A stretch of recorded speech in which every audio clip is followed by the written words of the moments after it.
AP రాజధానిలో గూండారాజు పరాకాష్ఠకు చేరింది. ప్రజాస్వామ్యాన్ని టీడీపీ మూకలు పట్టపగలే ఖూనీ చేశాయి. అసలు ఏపీలో ప్రభుత్వం అనేది ఉందా అని అనుమానమొచ్చే రీతిలో నడి రోడ్డుపై అధికార పార్టీ గూండాలు చెలరేగిపోయారు. పోలీసుల సాక్షిగా రాళ్లు కర్రలతో రెచ్చిపోయారు. కార్లు ధ్వంసం చేశారు. నాయకులను హత్య చేయాలి అన్నంత కసితో బరితెగించి వీరంగం సృష్టించారు. రాజధాని ప్రాంతంలో మట్టి ఇసుక తెగమెక్కి మదమెక్కిన తెలుగుదేశం పార్టీ నాయకులు కార్యకర్తలు పైనుంచి అందిన ఆదేశాలతో దుర్మార్గాన్ని ఓ పథకం ప్రకారం సాగించారు.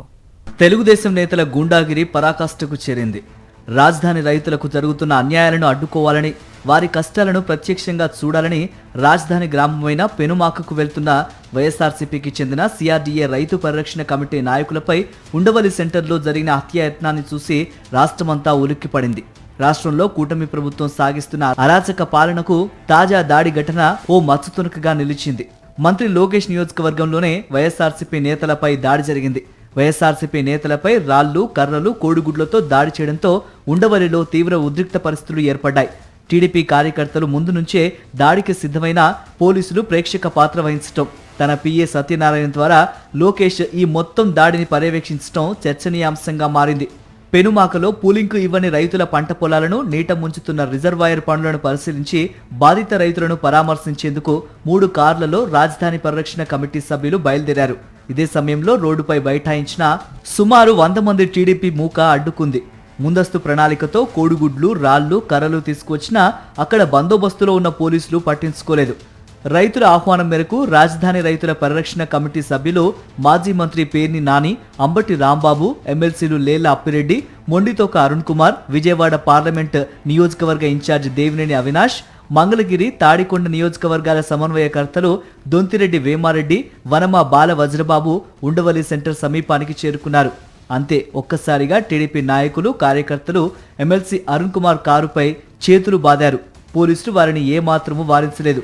దీంతో కొంతమంది టీడీపీ కార్యకర్తలు నోటుకొచ్చినట్లు అరుణ్ కుమార్, పేర్ని నాని, అంబటి రాంబాబులను కులం పేరుతో దూషిస్తూ ఇంట్లో మహిళలను కూడా తిడుతూ అంబటి రాంబాబు దగ్గరకు వెళ్లే ప్రయత్నం చేశారు.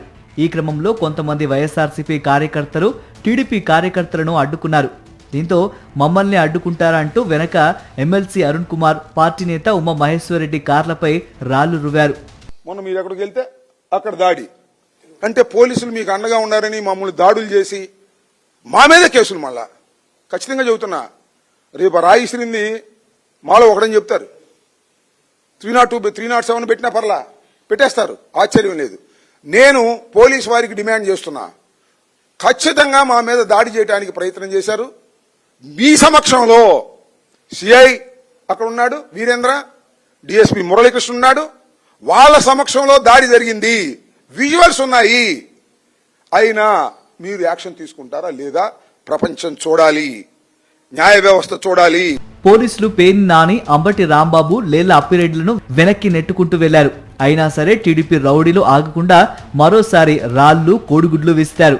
ఈ క్రమంలో అంబటి, దేవినేని అవినాష్ మాట్లాడే యత్నం చేయగా టీడీపీ మూకలు దాడికి యత్నించాయి. ఆ తర్వాత పోలీసులను ముందు పెట్టుకుని టీడీపీ రౌడీలు వైఎస్ఆర్సీపీ నేతల్ని తోసుకుంటూ ముందుకెళ్లారు.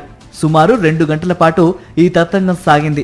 ఒకానొక సమయంలో వైఎస్ఆర్సీపీ నేతల అరెస్టుకు పోలీసులు యత్నిస్తుండగా టీడీపీ గుండాలు దాడికి ముందుకు దూసుకొచ్చారు.